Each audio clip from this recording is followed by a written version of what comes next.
안녕하십니까. 경제학 원론 이번 시간에는 3장에 나오는 소비자 이론과 수요 곡선 공부하시겠습니다.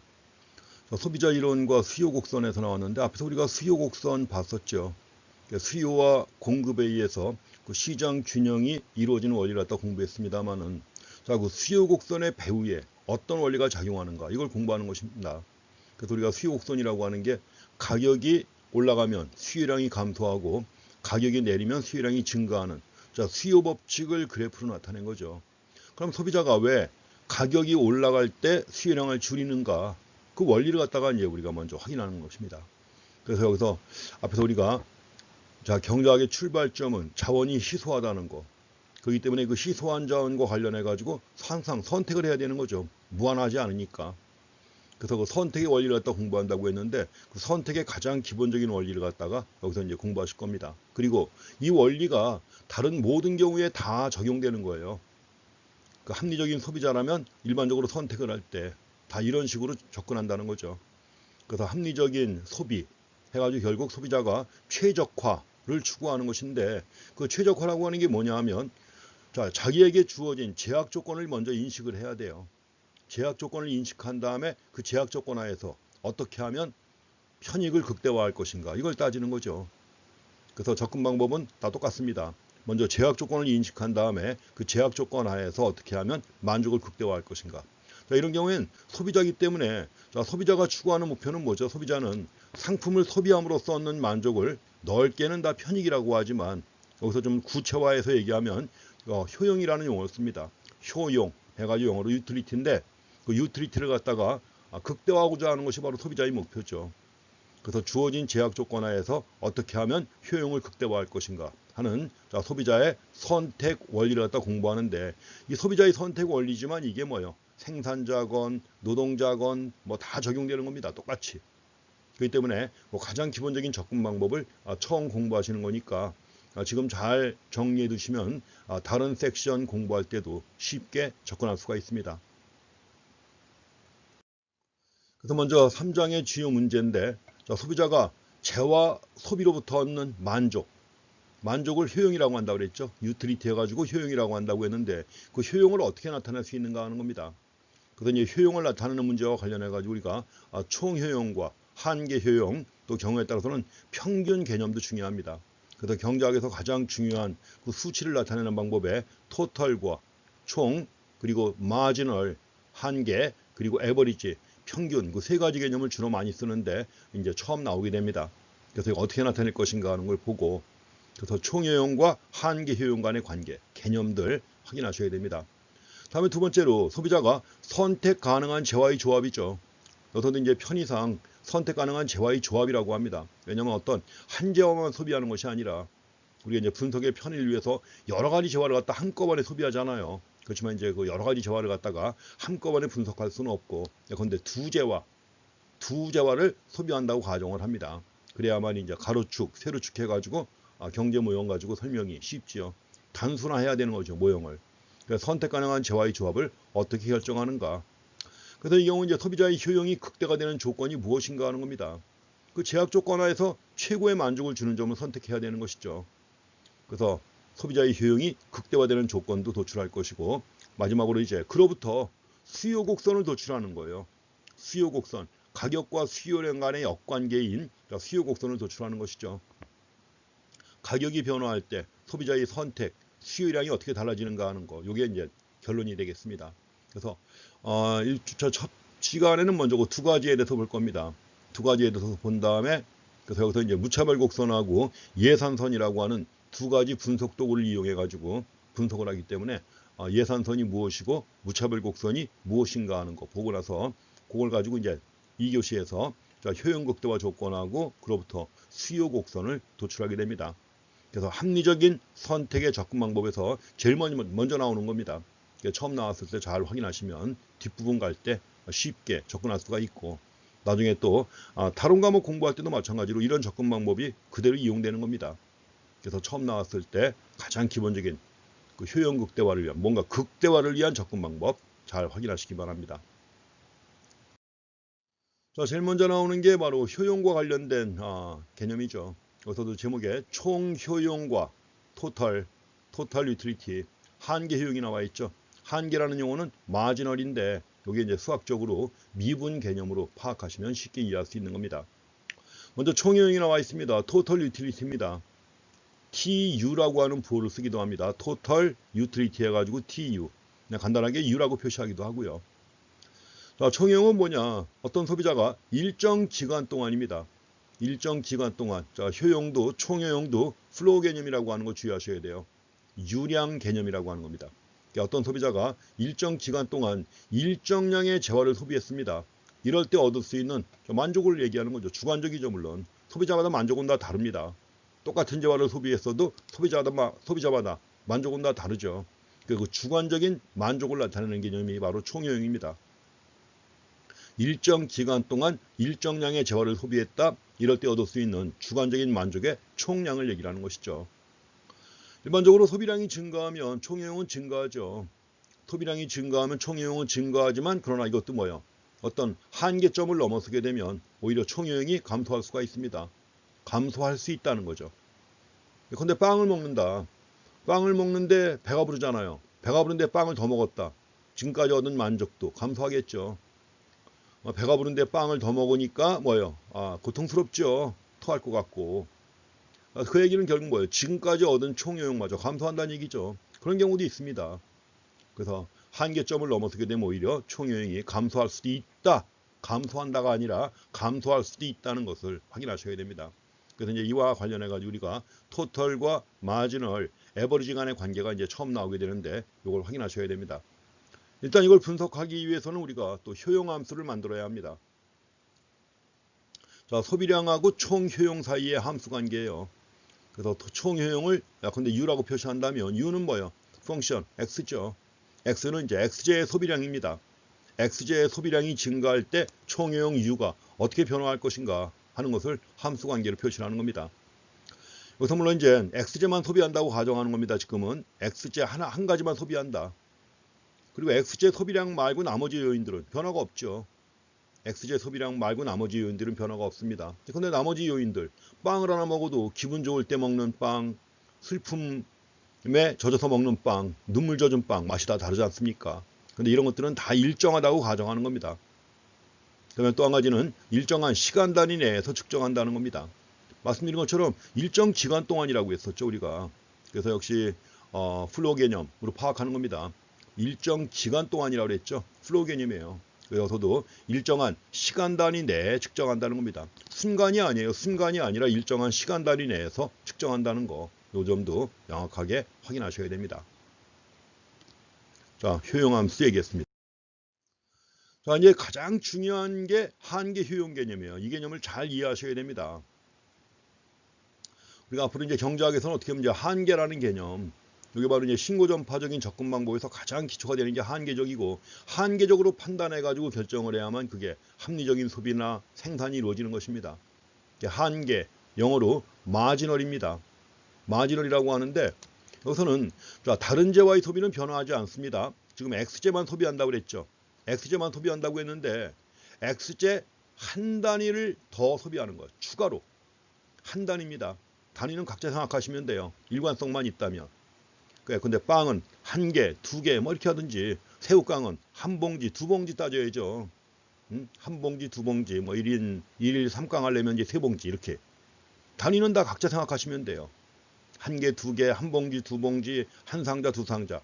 일관성만 있으면 됩니다. 그래서 한 재와 한 단위예요. 어떤 재와 한 단위를 추가적으로 소비하는 겁니다. 추가적으로 소비한다. 한 단위를 더하는 거예요. 더했을 때 만족이 얼마나 증가할 것인가 하는 거죠.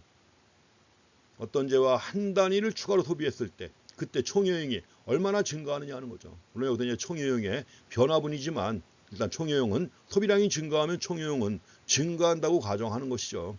그래서 총효용의 증가분이 한계 효용이다.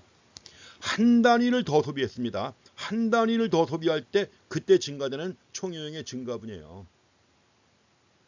그래서 만약에 X제 소비가 만약에 델타 X만큼 증가했다. 델타 X가 만약에 두 단위, 세 단위일 수도 있잖아요. 그렇죠?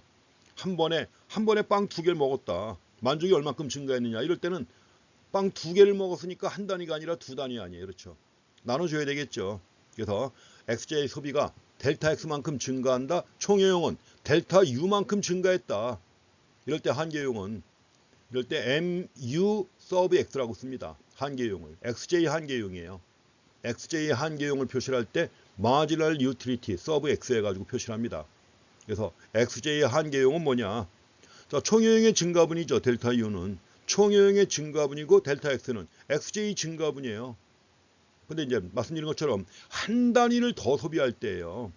그래서 한 단위를 추가로 소비할 때 그때 얻는 총효용의 증가분이기 때문에 자, 총효용의 증가분을 갖다가 델타 X로 나눠야 되겠죠. 만약에 델타 X가 1이라면 그냥 1로 나누면 되는 거예요. 근데 한꺼번에 만약에 두 단위를 갖다 한꺼번에 더 추가하는 경우도 있고 하니까 델타 U를 델타 X로 나누면은 한계 효용이 되는 겁니다. 여기 지금 델타로 표시했죠. 델타로 표시했는데 증가분입니다. 그러니까 여기 구간이 있단 말이에요. 델타 X라고 하는 어떤 구간이 있잖아요. 그럼 이 구간을 갖다가 무한히 작게 만든다. 어느 한 점으로 접근시키는 거예요. 어느 한 점으로 접근시키게 되면 어느 한 점에서의 증가분이 나오겠죠. 어떻게 할까요? 리미트 이 앞에다 붙입니다. 이 앞에다가 리미트 델타 X가 0에 접근한다. 그러니까 리미트 델타 X가 0에 접근할 때 델타 X분의 델타 U. 자, 어떻게 하면 되나요? 미분이죠. 미분하는 값입니다. 그러니까 총효용 함수를 갖다가 U라고 하는 총효용 함수를 갖다가 뭐요? X에 대해서 미분한 값이 바로 한계용이에요. 한계용을 수리적으로 총효용을 또는 총효용 함수를 XJ 소비량에 대해서 미분한 값이 한계효용이다. 자, 미분한다는 말이 뭐죠? 어느 한 점에서의 변화율이죠. 한 점에서의 순간적인 변화율, 극한값이에요. 그래서 앞으로 한계라는 개념은 다 자, 토탈 개념을 미분한 것으로 보시면 되는 겁니다. 그래서 한계용 개념 다시 한번 얘기합니다. XJ 한 단위를 더 소비할 때 한 단위 그때 증가되는 총효용의 증가분이다. 그래서 MUX는 델타 U 나누기 델타 X고 이걸 좀 더 전개해서 본다면 U 함수를 갖다가 X에 관해서 미분한 값이다. 자, 미분한 값이니까는 뭐예요? 접선의 기울기예요. 그렇죠? 접선의 기울기고 그 다음에 어느 한 점에서 순간적인 변화율이고 이런 개념으로 파악하시면 되겠습니다.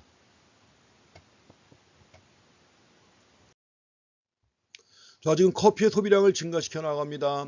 자, 0잔에서부터 1잔, 2잔, 3잔 해서 늘려나가요. 이럴 때 총용은 당연히 증가하죠.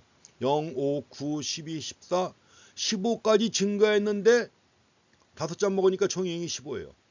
근데 한 잔을 더 먹었는데 총용은 더 이상 증가하지 않아요.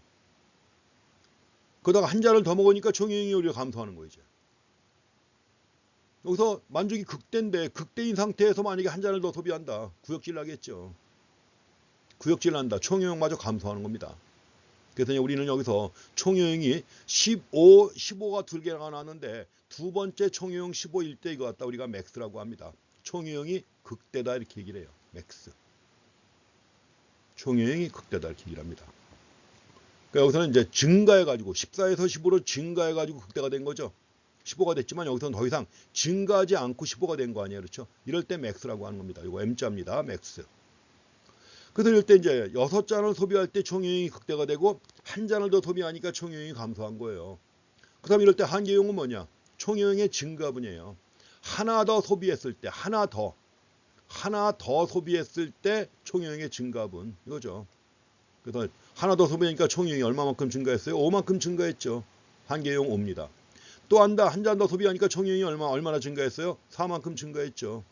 또 하나 소비하니까 3만큼 증가했고. 그래가지고 한 단위 더 소비할 때 그때 증가되는 총효용의 증가분입니다. 근데 여기서 보세요. 자, 총효용이 극대가 됐습니다. 더 이상 증가하지 않아요. 자, 증가분이 제로죠. 증가분이 제로라면 한계효용이 얼마가 되는 겁니까? 한계효용은 0이 되는 거예요. 자, 지금 한계효용은 미분값이고 접선의 기울기라고 그랬잖아요. 그럼 총효용이 증가하다가 극대점에 이르렀다. 자, 극대점에서 접선을 그으면 어떻게 될까요? 극대점에서 접선을 갖다 긋는다. 접선은 수평이죠. 수평이라면 기울기가 얼마예요? 0이 되는 거죠. 접선의 기울기. 앞으로 계속 나옵니다. 이거는 똑같아요. 모든 경제학 공부하는 중에 토탈의 미분값이 토탈의 미분값이 마지널이다. 그렇게 정리하시면 됩니다. 그래서 토탈의 미분값이 마지널이다. 그러니까 토탈 곡선의 접선의 기울기가 한계, 마지널이다. 그렇게 하시면 됩니다. 그러다가 자, 총효용이 감소했어요. 총효용이 감소하니까 한계용이 얼마가 되는 거예요? 마이너스가 됐습니다. 감소분이니까 이렇게 된 거예요. 이렇게 갖고 일단 한계 효용 개념을 명확히 하셔야 되고, 지금 이제 수치 가지고 총효용과 한계용의 관계를 갖다 봤습니다만, 요걸 이제 그래프에 옮겨 가지고 확인한 다음에 총효용하고 한계 효용의 관계를 좀 더 일반화하면 토털과 마지널의 관계를 갖다가 정리하고 지나갈 것입니다. 자, 이걸 이제 그래프로 옮기면 어떻게 될 것이냐. 자, 지금 총효용은 증가했습니다. 5단위 소비할 때도 15, 6단위 소비할 때도 15, 그러다가 7단위 소비하니까 총효용이 감소했어요. 오히려 이렇게 됐습니다. 근데 자, 총효용은 증가하는데 계속 증가하죠. 증가하는데 증가분은 점점 더 줄어들죠. 그렇죠? 처음에는 증가분이 5였단 말이에요. 5만큼 증가했죠. 근데 한 잔 더 먹고 난 다음에는 증가분이 4밖에 증가하지 않아요. 그 다음에 또 증가분이 3밖에 안 됩니다. 증가분이 2고, 그 다음에 1이고, 그 다음에 증가분이 제로가 되는 거예요. 그래갖고 이렇게 해갖고 이제 요 증가분이 뭐예요? 한계 효용이죠. 이렇게 색깔 칠한 분이 한계용이죠. 그 한계용만 따로 그램으로 그립니다. 자, 지금 우리가 본 그림은 총효용 곡선이에요. 총효용 곡선입니다. 효용 곡선. 아까 U equal function x라고 그랬죠. 이게 총효용 곡선이에요. 그 수치로 표현한 걸 갖다가 그래프로 그린 겁니다. 자, 이제 여기서 증가분만 떼가지고, 증가분인데 그 증가분이 한계용 아니에요. 증가분이 한계용이니까 증가분만 떼가지고 한계 효용 곡선을 갖다가 별도로 그립니다. 이렇게 갖고 나오면 이게 한계용 곡선이에요. 한계용은 계속 감소하다가 여기 오게 되면 제로가 되죠. 6단위에서. 그러다가 마이너스가 되는 겁니다. 마이너스가 된다. 그래서 이 윗부분에서는 플러스인데 한계용, 밑에서는 마이너스가 되는 거죠. 한계는 마이너스가 될 수 있습니다. 토털이나 에버리지는 마이너스가 될 수 없는 거예요. 토털이나 에버리지는 마이너스가 될 수 없지만 한계용은 증가분이에요. 그러니까 만약에 토털이 감소하게 되면 한계는 마이너스가 되는 거죠. 이렇게 해가지고 총효용 곡선과 한계용 곡선, 이건 이제 원래 우리가 흑판에다가 그래프 그릴 때는 위아래로 연결해가지고 똑같이 6단위일 때 여기서 아래 6단위일 때 여기서 보는 거죠. 이렇게 갖고 이렇게 보면 딱 연결이 됩니다. 근데 이제 여기 면이 좁으니까 이렇게 표시한 겁니다. 자, 토털과 마지널의 관계 확인하셔야 됩니다. 근데 여기서 또 한 가지 확인할 게 있습니다. 제가 지금 필기는 못 하겠는데, 자, 토털이 증가합니다. 토털이 증가해요. 어디까지예요? 여기까지죠. 6단위까지. 7단위, 6단위까지. 6단위까지는 토털이 증가했죠. 자, 토털이 증가했습니다. 자, 토털이 증가할 때 보니까 마지널은 어떤 특징이 있나요? 마지널은 여기 이 부분 아니에요. 마지널은 이 부분. 그래서 마지널은 이 부분입니다. 이 부분이고 여기까지 아니에요. 여기까지. 마지널은 어때요? 마지널은 0보다 크죠. 토털이 증가하니까 마지널은 0보다 크다. 자, 토털이 증가한다. 자, 마지널은 M자로 쓰겠습니다. 이거 굉장히 중요한 거예요. 앞으로 계속 반복될 내용입니다. 토털이 증가하니까 마지널은 0보다 크다. 또 한 가지 확인하셔야 됩니다. 토털이 극대입니다. 근데 극대인데 여기서 일정하다고 그래요. 일정하다. 왜냐면 예컨대 우리가 만약에 비용 곡선을 그린다 그러면 이걸 뒤집어 놔야 돼요. 뒤집어 놓아야 되고 비용은 토털이 최소가 되는 거죠. 근데 최소점도 일정한 거 아니에요. 그렇죠? 그래서 여기서 자, 토털이 일정하다. 여러분들이 각자 쓰세요. 일정하다. 토털이 일정하다. 토털이 일정할 때는 마지널이 얼마예요? 마지널이 0이에요. 토탈이 일정할 때. 극대건 극소건 토탈이 일정할 때 마지널은 0이다. 확인했죠? 또 한 가지 있습니다. 만약에 토탈이 감소한다. 토탈이 감소합니다. 여기서 토탈이 감소했죠? 토탈이 감소할 때 보니까는 마지널은 뭐요? 아래 있죠. 아래. 여기 있잖아요. 뭐요? 토탈이 감소하면 마지널은 마이너스다 하는 것입니다. 이거예요. 이 관계 앞으로 계속 반복되는 내용입니다. 그래서 자, 토털이 감소한다. 뒤에 가면 나옵니다. 또 그렇지만 일단 우리가 확인했으니까 바로 보는 거예요. 토탈이 감소한다. 그러면 마지날은 0보다 작다 이겁니다. 확인할 수 있으시죠? 똑같은 거예요. 자, 토탈이 증가한다. 마지날은 0보다 크다. 토탈이 일정하다. 마지날은 0이다. 토탈이 감소하면 마지날은 마이너스인데 이게 역도 성립이 된다는 겁니다. 역도. 왜냐하면 토탈과 마지날의 관계에서 나온 얘기이기 때문에 역도 성립이 되는 거예요. 무슨 얘기냐? 마지날이 0보다 크면 토탈은 증가합니다. 그러겠죠. 한계가 0보다 크다. 0보다 큰 거 다 더한 거니까. 그러니까 결국 토탈이라는 게 뭐예요? 마지날의 합계란 말이에요. 거꾸로 생각하세요. 토탈을 미분한 게 마지날이라고 그랬죠? 그럼 마지날을 적분한 게 뭐예요? 적분한 게 토탈이란 말이에요. 적분한 게 토탈이니까 당연히 마지날이 0보다 크면 토탈은 증가한다. 마지날이 0이면 토탈은 일정합니다. 극대이거나 극소. 극대이거나 극소 일정하다. 또 마지날이 마이너스입니다. 마이너스라면 토탈은 감소하는 거죠. 역도 성립이 되는 거예요. 그래서 요 관계 꼭 확인하셔야 됩니다. 토탈이 증가하면 마지날 0보다 크다. 또 역도 성립이 되고 토탈이 일정하다. 최고이거나 최소이다. 마지날은 0이다. 토탈이 감소하면 마지날은 0보다 작다는 거 그림에서도 확인하고 지나가셔야 되겠습니다. 근데 여기서 우리가 한 가지 중요한 법칙이 나옵니다. 뭐냐면 한계 효용이라고 하는 거. 자, 토탈은 증가하다가 극대점을 지난 다음에 감소했잖아요. 근데 지금 우리가 본 한계 효용은 어때요? 한계 효용은. 자, 소비량이 증가하니까 커피의 소비량이 증가하니까 한계 효용은 어떻게 되고 있어요? 계속 감소하고 있잖아요. 계속 감소하고 있죠. 자, 이걸 경제학에서는 이제 이건 법칙이라고 합니다. 왜냐하면 거의 예외가 없는 현상이에요. 누구나 다 마찬가지예요. 소비량이 증가한다. 한계 효용은 점점 줄어듭니다. 그래서 소비량이 증가하면 증가할수록 한계 효용은 계속 체감하다가 0이 되고 마이너스가 된단 말이죠. 그래서 우리가 한계 효용 체감의 법칙이라고 합니다. 한계 효용 체감의 법칙. 그래서 소비량을 증가시킬 때 한계 효용이 계속 감소하는 거예요. 그리고 만약에 이제 추가 소비량이 많을수록 소비자가 느끼는 만족도의 크기가 점점 작아진다는 얘기죠. 빵 하나 먹었을 때 배고플 때 빵 하나 얼마나 맛있습니까? 배가 불러오면 빵이 이제 먹기 싫죠. 만족도가 점점 작아지는 겁니다. 당연한 얘기죠. 그럼 한계용 체감의 법칙은 왜 나타나느냐? 이거 질문하시는 분들이 가끔 있습니다. 지금도 벌써 여러분들 그 질문 저한테 메일로다가 질문하신 분들도 꽤 있고 그 다음에 무들 아이클래스 상에다가 질문 올려놓은 분들이 있는데 강의 내용이 지금 이해가 안 간다는 겁니다. 모르겠다. 그래서 질문을 올려놓으셨는데 그 질문이 이렇게 썩 반가운 질문이 아니에요. 왜냐면 질문이라는 게 초등학생 수준의 질문. 선생님 이게 뭐예요? 선생님 이게 뭐예요? 이런 질문들이 3분의 2 이상 됩니다. 그거는 네이버에서 아니면 다음에서 검색만 해봐도 뭐예요? 누구나 할 수 있는 거예요. 쉽게. 검색 한번 하면 쉽게 할 수 있는 건데 그 질문 하나 올리는 겁니다. 그래서 저는 이제 그런 생각을 했죠. 옛날에 만약에 우리가 오프라인 수업할 때는 그런 적이 있었죠. 여러분들 학교 다닐 때. 선생님하고 친해지고 싶어가지고 괜히 접근하는 거예요. 그러니까 별거 아닌데 질문도 해가면서 접근하는 거. 좋은 방법입니다. 물론.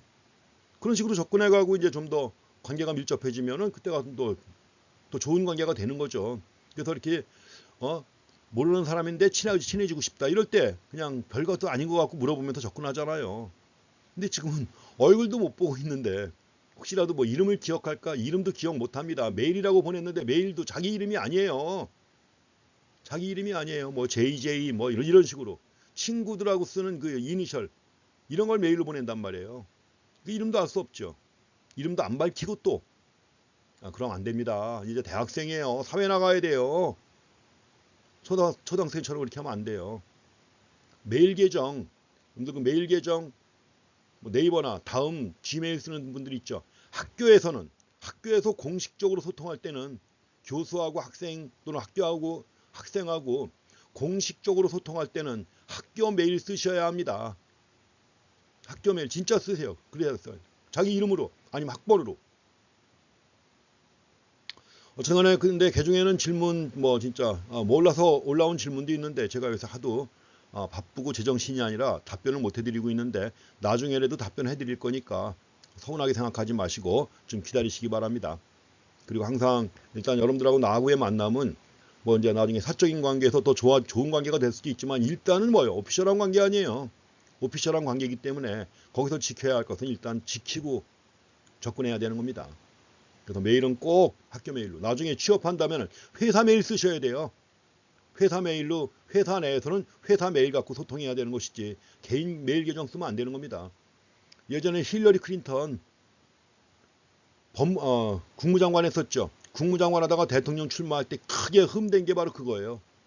국무장관이면 당연히 공식 메일 계정을 써야 되는데 자기 사적인 메일 썼다는 거죠. 사적인 메일 가지고 어떤 국가 기밀이 새 나갔는지 모를 수 있다는 거죠. 그 중요한 겁니다. 중요한 겁니다. 여러분들 만약에 또 공무원 됐다 그러면 정보 메일 써야 되는 거예요. 그리고 공식적 관계에서는 꼭 메일도 그 쓰는 순서가 있지 않습니까? 내가 누군지 밝히고 내가 왜 메일을 보내게 됐는지 알리고 마무리도 매끈하게 하고 이래야 되는 거죠. 기본이에요, 그게. 엄마 메일 쓰는 사람도 있습니다. 남학생인데 메일이 여자 이름이에요. 예전에도 한번 물어봤어요. 그때 나중에 이제 우연히 얘기할 기회가 있어서 물어봤더니 뭐냐 그랬더니 엄마 메일 계정. 지금 대학생이야. 아직도 엄마 메일 계정을 써요. 얘기가 갑자기 이렇게 나왔는데 아니 한계용 칭하위 법칙이 왜 그러냐 물어보는 분들이 있었어요 그동안. 근데 제 답은 뭔지 아세요? 한계용 체감의 법칙. 한계용이 왜 체감합니까? 그냥 그렇다. 이게 답이에요. 그냥 그렇다. 빵을 먹을 때 왜 처음에는 맛있었는데 점점 맛이 없어질까요? 내가 이유를 대야 돼요? 몰라요? 처음엔 빵 하나가 얼마나 맛있어요. 근데 점점 맛이 없어지죠. 배가 불러오니까. 그 이유가 있어요? 없지요. 내가 로봇이 아니라 그런 겁니다. 그냥 그런 겁니다. 경험 법칙이라고 그래요. 이런 걸. 어떤 논리적으로 설명할 수 없지만 맞는 거 아니에요. 근데 우리가 경험적으로 알 수 있는 거죠. 이런 법칙을 경험 법칙이라고 합니다. 한계용 체감의 법칙도 바로 뭐예요? 경험 법칙이에요. 얘기가 길어졌는데 중요한 얘기입니다. 이거 잔소리 아니에요. 진짜. 주의하셔야 돼요. 자, 한계용 체감의 법칙. 소비량이 증가하면 한계용이 체감한다는 거.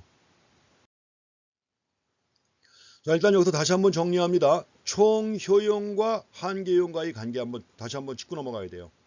재화 N 단위를 소비할 때 총효용, 소비할 때 총효용은 N 단위까지의 한계용을 누계한 겁니다. 누계했다. 수학적으로 얘기하면 뭐예요? 적분한 것이다. 다 합친 거예요. N 단위까지의 한계용을 다 합친 것이다. 즉 적분한 것이 총효용이다. 자, 총효용이 극대일 때 한계용 얼마였죠? 0이었습니다. 자, 극대점에 이를 때까지 총효용은 증가하는데, 자, 총효용은 증가하지만 한계용은 감소하잖아요. 감소하는데 이럴 때 한계용이 감소하는 걸 뭐라고 한다? 한계용 체감의 법칙이라고 한다.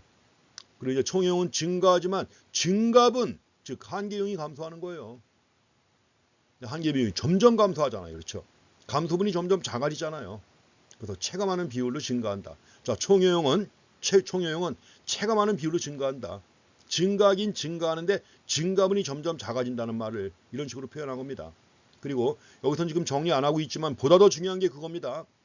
토털이 극대일 때 마진하는 0이라고 그랬고요. 토털이 증가한다. 마진하는 0보다 크다.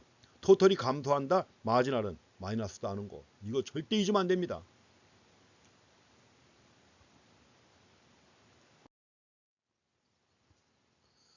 자, 지금 뭐 식당 얘기 안 할 수가 없죠. 소비 얘기할 땐 제일 만만한 게 식당입니다. 빵 먹는 게 제일 좋아요. 설명도 쉽고 많이 경험을 했고.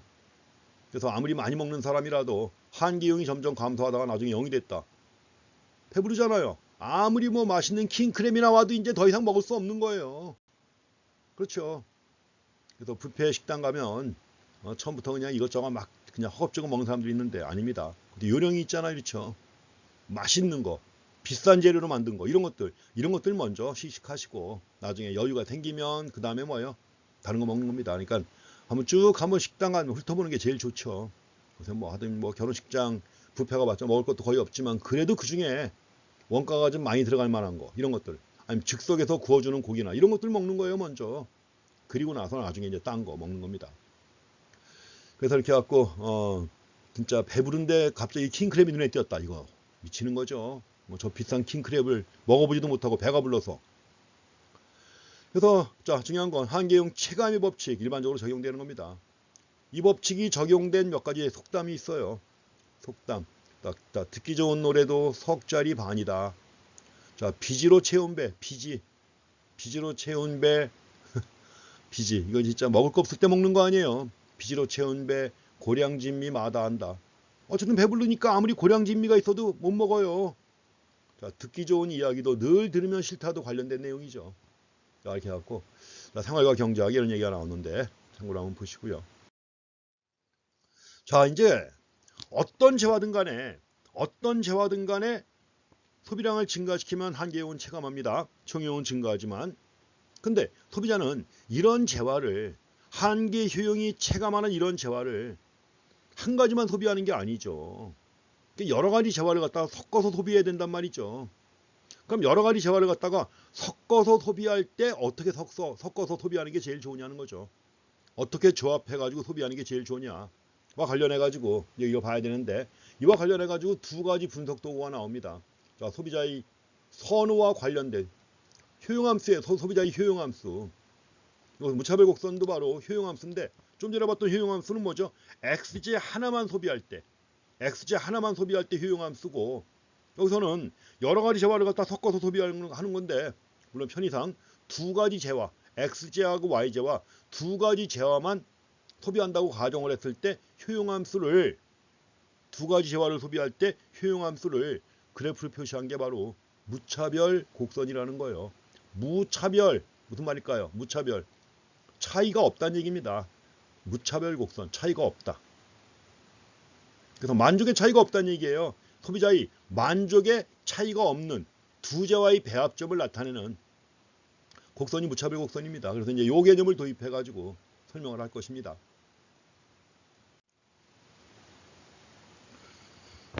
자, 먼저 무차별 곡선 이론의 특징이 나와 있습니다.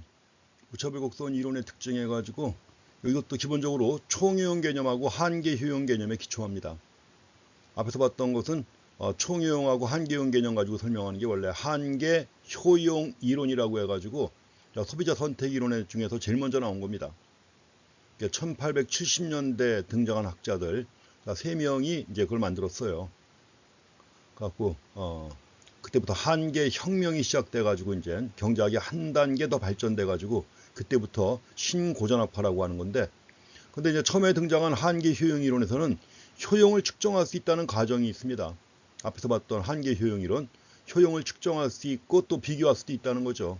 이런 전제 하에서 한계 효용 이론이 나옵니다. 그래가지고 한계 효용 우리가 체감의 법칙만 봤지만 한계 효용 균등의 법칙을 가지고 소비자의 효용 극대화를 설명하는 게 한계 효용 이론인데 약간 비현실적이죠. 왜냐하면 효용의 크기를 측정할 수 있다. 빵 하나 먹을 때 얻는 만족이 얼마냐? 측정할 수 있나요? 빵 하나 먹었다 만족이 얼마냐? 그래서 이제 원래가 한계 효용 이론에서는 단위를 유틸스, 유틸리티니까 유틸스라는 단위를 만들어 가지고 설명을 합니다. 그렇지만 이제 비현실적이죠. 효용을 측정할 수 있다는 게 어디까지나 효용은 주관적이고 심리적이고 한 건데 측정할 수 있다는 게 비현실적이다. 그래서 이제 그런 가정 없이도 소비자의 효용 극대화를 설명할 수 있다고 해서 만들어진 게 무차별 곡선 이론입니다. 좀 더 발전한 것이죠. 여기서는 이제 무차별 곡선 이론에서는 무차별 만족의 차이가 없다는 거예요. 만족의 차이가 없다는 거니까 결국 뭐예요? 어느 게 더 큰 만족을 주고 어느 게 적은 만족을 주고 어느 게 똑같은 만족을 주는지 이것만 알면 된다는 것입니다. 그래서 어떤 두 재화가 있을 때 어느 쪽의 효용을 소비자가 더 크게 느끼고 또 어느 것이 선택상에 우위를 차지하는지 서열만 알면 된다는 얘기죠. 선후의 서열만을 알면 된다 이겁니다.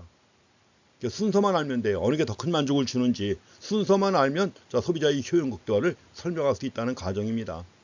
그래서 무차별 곡선 이론을 순서, 효용의 순서, 선후의 순서만 알면 된다 해가지고 무차별 곡선 이론을 다른 말로 서수적 효용 이론이라고도 합니다. 서수적 영어로 오디널이에요. 오디널 유틸리티 시오리 해가지고 서수적 효용 이론이라고 합니다. 자, 지금 우리가 보는 무차별 곡선 이론, 서술적 효용 이론. 그러니 앞에서 얘기했던 자, 효용을 측정할 수 있다는 가정하에서 만들어진 이론은 기수적 효용 이론이라고 그래요. 카디널 유틸리티 시오리. 그렇지만 이게 한계가 있기 때문에 우리는 주로 무차별 곡선 이론을 통해서 이 모형이 보편적으로 자, 소비자 선택을 설명할 때 늘 쓰는 모형이기 때문에 이 모형 가지고 어지간한 게 다 설명이 됩니다. 그래서 무차별 곡선 이론 통해서 미시경제학의 가장 기본적인 접근 방법 확인하시기 바랍니다. 그래서 여기선 다시 말씀드리지만 자, 효용의 측정 가능성, 비교 가능성 이런 전제 없이도 순서만 알면 된다는 이런 가정하에서 출발합니다.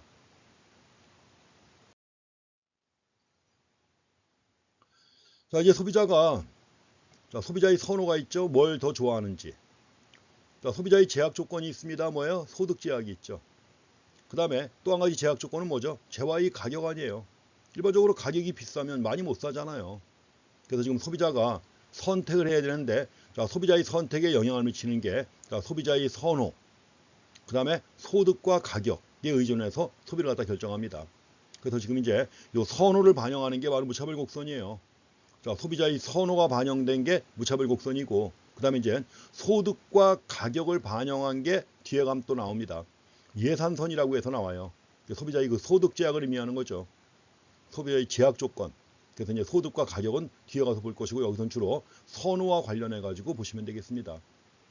자, 재화의 조합에 대한 선호가 있어요. 이제 두 재화 소비한다고 가정합니다. XY 두 재화를 소비한다. 그래서 이제 커피와 녹차. 커피 10잔, 녹차 18잔, 이게 B라고 하는 조합이에요. 커피 15잔, 녹차 13잔, C라고 하는 조합입니다. 그러니까 B조합은 녹차를 더 많이 선택하고 C조합은 커피를 많이 선택한 거죠. 근데 만약에 자, 커피 5잔의 가치를 녹차 5잔의 가치보다 만약에 높게 평가한다. 그렇다고 하면 B하고 C 중에서 뭘 선택할까요? 자, 커피의 가치가 녹차의 가치보다 높아요. 그렇다면 당연히 뭐요? 커피를 많이 선택하는 C조합이 유리하겠죠. 그래서 이렇다면 당연히 C조합이 B조합보다 선호된다. 이렇게 해요. 선호된다. 선호한다는 말, 영어로 프리퍼런스입니다. 자, 프리퍼런스라고 하는 건데 주관적으로 C조합을 더 높게 평가한다는 얘기죠. 반면에 녹차의 가치를 더 높게 평가하는 경우라면 녹차의 가치를 높게 평가하는 경우라면 녹차를 많이 소비하는 자, B조합을 선택하겠죠. 이렇게 되는 겁니다. 근데 만약에 자, 커피 5잔의 가치와 녹차 5잔의 가치가 동일하다고 평가하는 경우 있죠. 이렇다면 B하고 C는 무차별합니다. 차이가 없어요. 자, B조합이나 C조합이나 이럴 때 무차별하다고 합니다. indifference라고 합니다. 영어로 indifference 해가지고 무차별하다. 주관적으로 동일하게 평가한다는 얘기입니다. 자, 무차별이라는 말이 이런 개념에서 나오는 거예요. 무차별하다는 말이 자, 이런 의미에서 나오는 것이다. 가지고 이 말 주의해서 보셔야 됩니다. 무차별, 만족의 차이가 없다. 동일하게 평가한다. 이런 얘기입니다. 이런 개념으로 무차별 개념을 갖다 이해하시면 되겠습니다. 여기서는 바로 이제 제일 먼저 소비자의 선호를 반영한 게 무차별 곡선이고 아까도 얘기했지만 이게 바로 뭐예요? 어떤 두 재화를 섞어서 소비할 때 소비자의 효용함수가 바로 무차별 곡선이에요. 그리고 이제 소득과 가격에 대해서는 자, 뒤에 가서 예산선에 반영이 됩니다.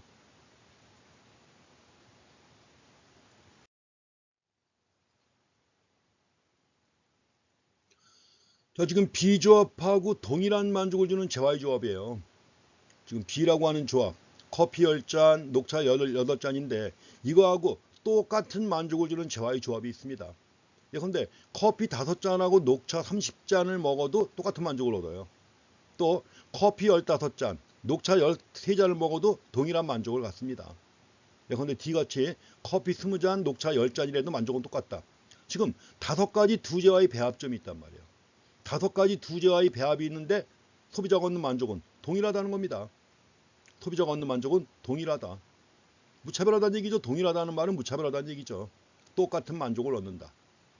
이렇게 갖고 자, 동일한 만족을 주는 재화의 배합점이 있죠. A, B, C, D 이 배합점을 갖다가 여기다가 표시를 합니다. 오른쪽 그림이에요. 오른쪽 그림 A라고 하는 배합점, B라고 하는 배합점, 자, C라고 하는 배합점, D, E 5개 배합점이 똑같은 만족을 주는 거예요. 그래서 똑같은 만족을 주는 두 재화의 배합점을 다 연결합니다. 연결하면 자, 이런 식의 그림이 그려져요. 이게 바로 뭐냐? 효용함수죠. 이걸 갖다가 무차별 곡선이라고 하는 것입니다. 인디퍼런스 커브. 인디퍼런스 커브 해가지고 이걸 무차별 곡선이라고 하는 거예요. 동일한 만족을 주는 두 재와의 배합점을 다 연결한 선이다 하는 것입니다.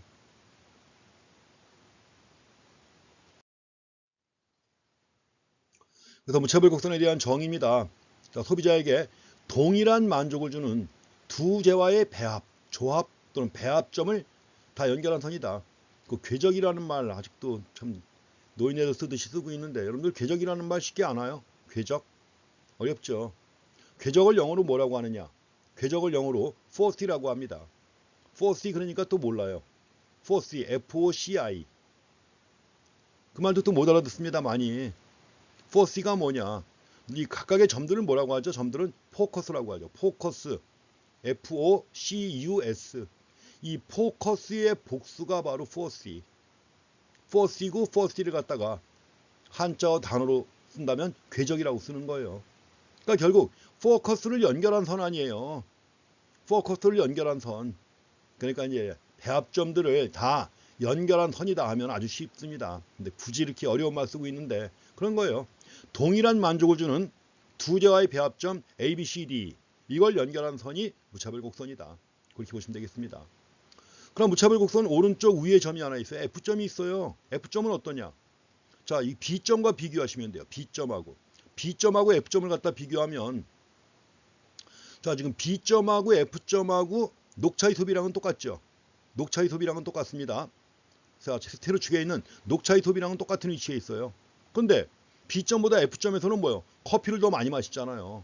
그럼 B점보다 F점에서 커피를 많이 소비한다. 당연히 만족은 더 크겠죠. 만족은 더 큽니다. 그래서 무차별 곡선 오른쪽 위에 있는 점들은 더 큰 만족을 주는 그런 점이에요. 반대로 왼쪽 아래 예컨대 G점이 있죠. 자, G점은 C점과 비교하시기 바랍니다. C점과 비교한다면 G점은 어때요? 자, C점하고 커피 소비량은 똑같죠. 커피 소비량은 똑같지만 녹차 소비량이 적단 말이에요. 그럼 당연히 C점과 비교할 때 만족이 적은 거죠. 그래서 무차별 곡선의 왼쪽 아래에 있는 점들은 뭐예요? 더 적은 만족을 주는 그러한 점들이라고 하는 걸 보시면 되겠습니다. 그래서 무차별 곡선을 중심으로 해가지고 오른쪽 위에 있는 부분은 더 높은 만족 수준을 갖다 나타내는 것이고 왼쪽 아래 부분은 더 적은 만족을 나타낸다는 겁니다.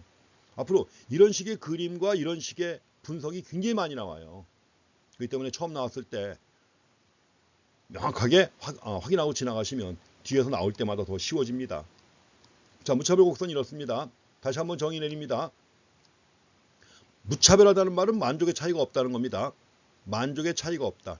그래서 소비자에게 동일한 만족을 주는 두 재와의 배합점들 또는 조합점들을 다 연결한 선이 무차별 곡선이다. 이렇게 정리해 주시고요. 자, 지금 우리가 무차별 곡선 형태를 갖다 보고 있는데 무차별 곡선 형태를 갖다 어떻게 설명할까요? 자, 수요 곡선처럼 생겼죠. 오른쪽 아래를 향하고 있죠.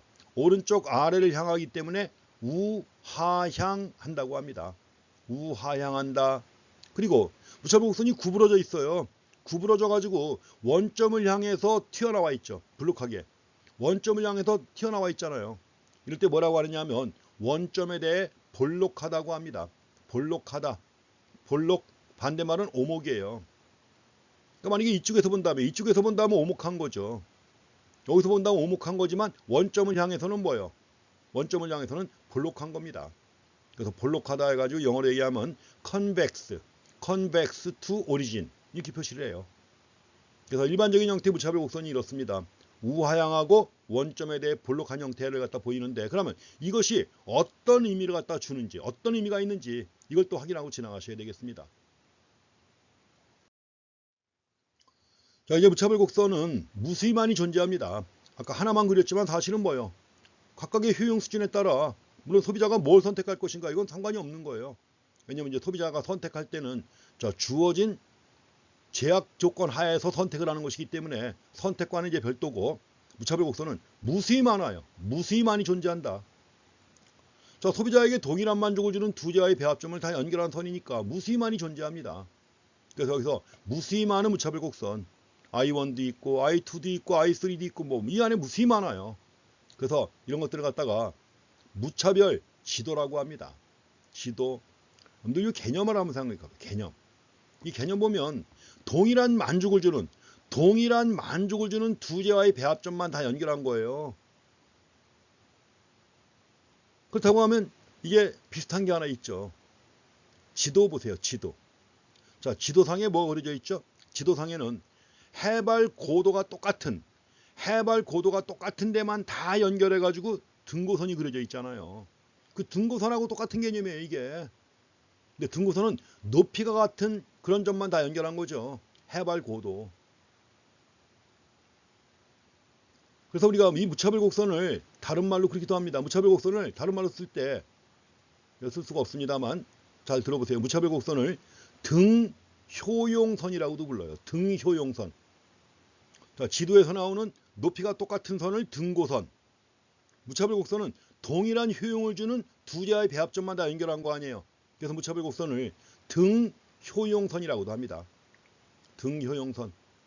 가지고 마찬가지로 여기서도 자, 지도상에 등고선이 많이 그려지잖아요. 해발 높이에 따라. 그래서 이것도 마찬가지로 무차별 지도라고 인디퍼런스 맵이라고 표현합니다. 무차별 지도. 그래서 요 공간에 X, 커피하고 녹차 공간에 무수히 많은 무차별 곡선이 그려지는데 이게 바로 지도상의 등고선하고 유사한 개념이죠. 가지고 무차별 곡선을 등효용선이라고 하는 것이고 뒤에 가면 또 우리가 생산 이론에서 이제 또 봅니다. 생산 이론에서 비슷한 게 나오는데 거기서는 또 이걸 등비용선, 또 등생산곡선, 등량곡선 이런 말이 나와요. 지도에서 쓰는 등고선하고 똑같이 말을 만드는 겁니다. 생산 이론에서는 등량선, 여기서는 등효용선 해가지고 이제 무차별 곡선이라고 하는 말을 더 많이 쓰는 겁니다. 다른 말로 등효용선, 등고선과 대비할 수 있는 그런 개념입니다. 그 해발고도 얘기가 나왔는데 그 해발고도와 관련해 가지고 인하대학교의 그 해발고도가 바닷물 수면을 중심으로 해가지고 고도 측정하는 거 아니에요. 그럼 기준점이 있어야죠, 그렇죠? 고도를 측정하는 기준점이 있어야 되는데 그 기준점이 인하대학교 캠퍼스 안에 있습니다. 엄밀하게는 인하공전 캠퍼스에 들어가 있어요. 그래서 그 학생회관 와보셨나요? 20학번은 아직도 학생회관 학교 한 번도 안 나오신 분이 혹시 있을래나 모르겠는데 학생회관 비룡플라자 건물 있죠. 그 뒤쪽에 보면은 약간 언덕 위에 공전 도서관 뒤쪽에 있습니다. 혹시라도 이제 학교 나오시면 거기 한번 산책 한번 해보세요. 그래도 거기 수준 원점이라고 되어 있습니다. 수준 원점. 그러니까 수준 원점이라고 해가지고 그건 국토교통부가 관리하는 거예요. 근데 원점을 중심으로 해가지고 거기 조그만 공원이 조성돼 있어가지고 그 옆으로 해가지고 제2기숙사 올라가는 또 길이 있습니다. 수준 원점이 캠퍼스 안에 있어요. 그래서 혹시 이제 학교 나오시게 되면 그렇게 해서 수준 원점도 한번 찾아가 보시기 바랍니다. 얘기가 원래 이렇게 흘렀는데 항상 이 얘기 나올 때 제가 흘러갑니다. 무차별 지도 등고선 나오고 등고선에서 이제 해발고도 측정할 때 수준 원점이 있다. 뭐 이렇게 항상 흘러가는데 인하대학교니까 이렇게 하는 거죠. 자, 무차별 곡선, 등효용선, 그리고 여러 개의 무차별 곡선을 갖다 그렸는데 무차별 지도라고 하고 그럼 당연히 무차별 지도상에서 아까도 얘기했지만 아까는 A, B, C, D 이거 있는 걸 갖고 중심으로 봤잖아요. 가지고 이거보다 위쪽에 있는 F점은 더 높은 만족을 준다고 그랬죠. 왼쪽 아랫부분은 낮은 만족을 준다고 그랬죠. 그러니까 여기서 뭐예요? 무차별 곡선이 원점에서 멀리 위치한 무차별 곡선이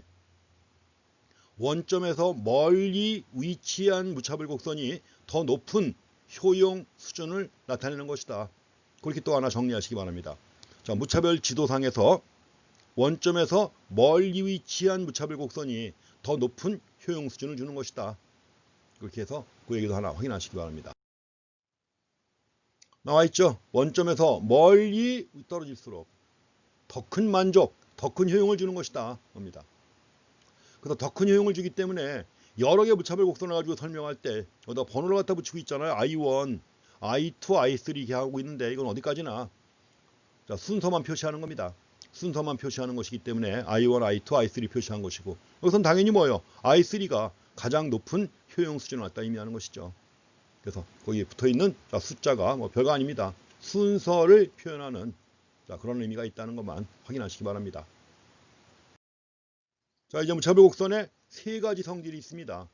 근데 자, 세 가지 성질이 있는데 성질 그 자체와 관련해 가지고 보다 더 중요한 것은 이것이 갖는 경제학적 의미를 파악하셔야 돼요. 경제학적 의미. 자, 일단은 무차별 곡선은 우하향합니다. 우하향한다. 다음에 두 번째로 무차별 곡선은 원점에 대해서 볼록하다. 또 서로 다른 무차별 곡선은 교차할 수 없습니다. 자, 둘 이상의 무차별 곡선은 서로 교차할 수 없는 거예요. 교차할 수 없다는 것도 주의하셔야 됩니다.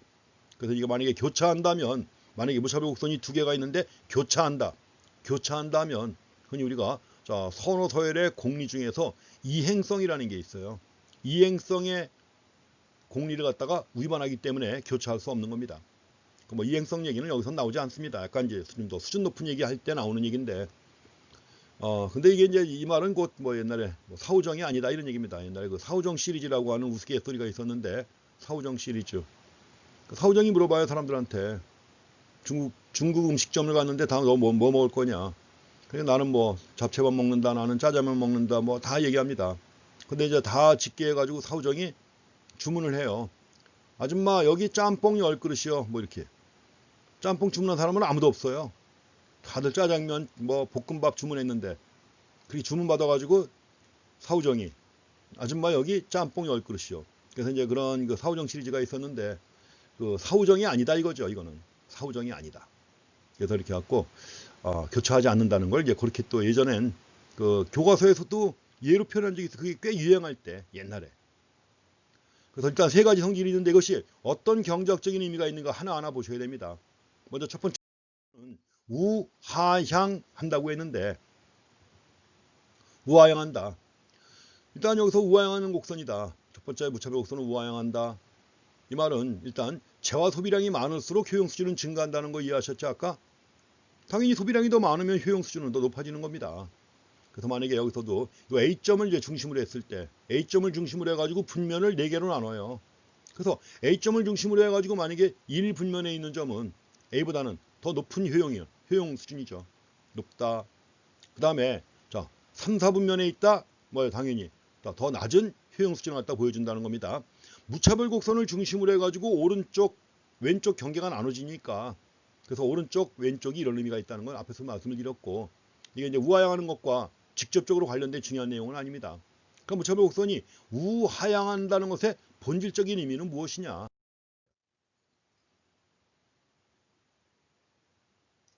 가지고 지금 이거 같은 얘기하고 있습니다.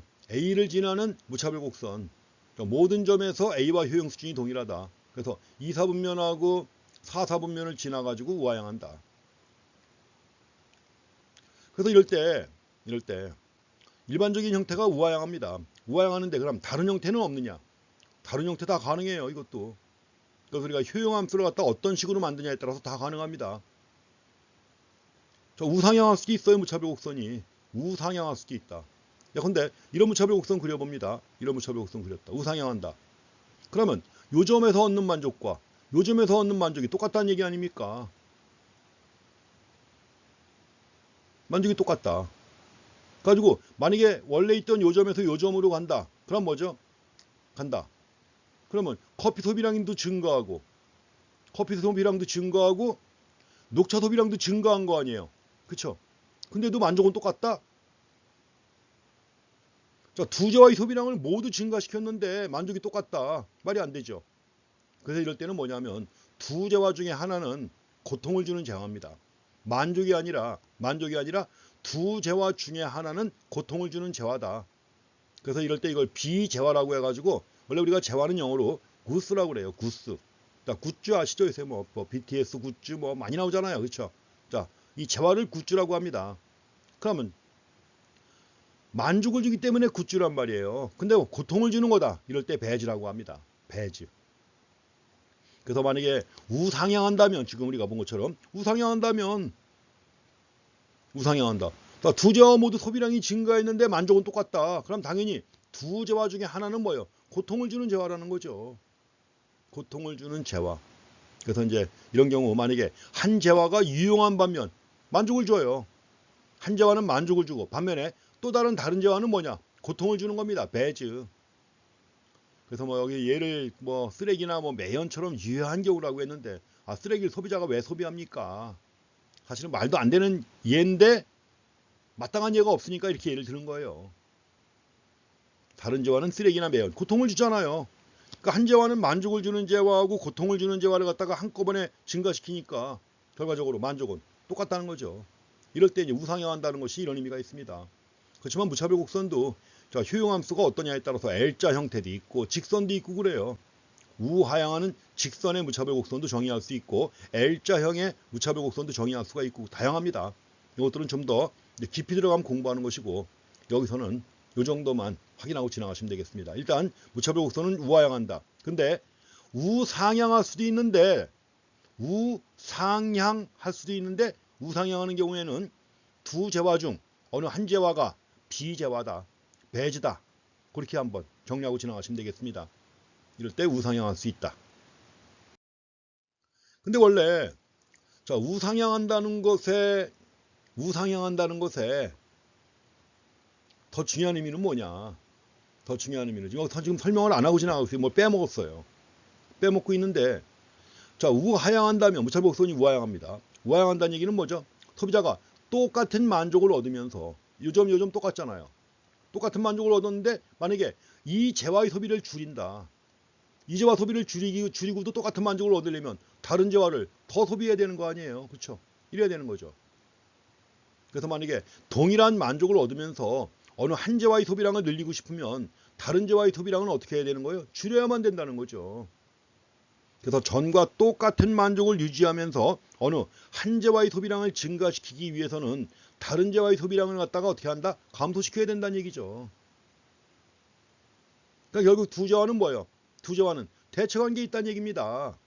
무차별 곡선이 우하향한다는 것의 경제학적인 의미는 뭐냐? 지금 슬라이드에는 안 나와 있는데 이거 굉장히 중요한 거예요.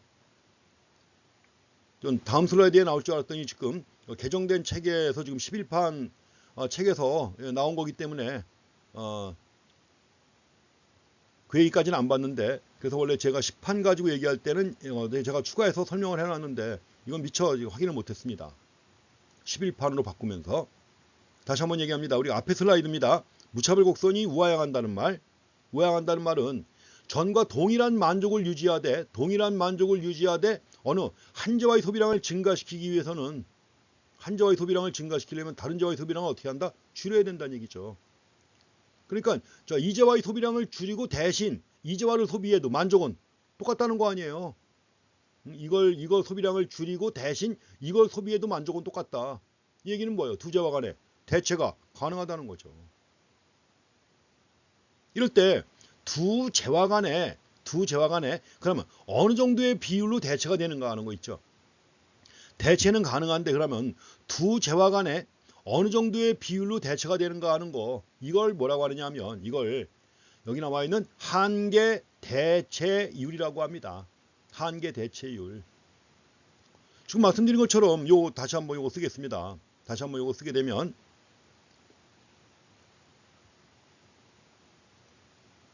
이거 줄이고 다시 한번 쓰겠습니다.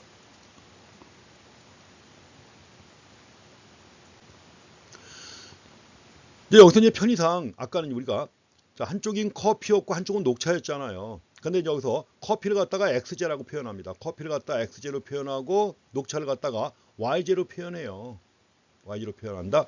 그러면 YJ 소비량을 델타 Y만큼 줄였습니다. YJ 소비량을 델타 Y만큼 줄이고 대신 X제를 델타 X만큼 더 소비했단 말이에요. 델타 X만큼 더 소비했다. 근데도 불구하고 만족은 똑같은 거죠. 하나의 무차별 곡선 위에 있으니까. 똑같은 무차별 곡선 위에 있단 말이에요.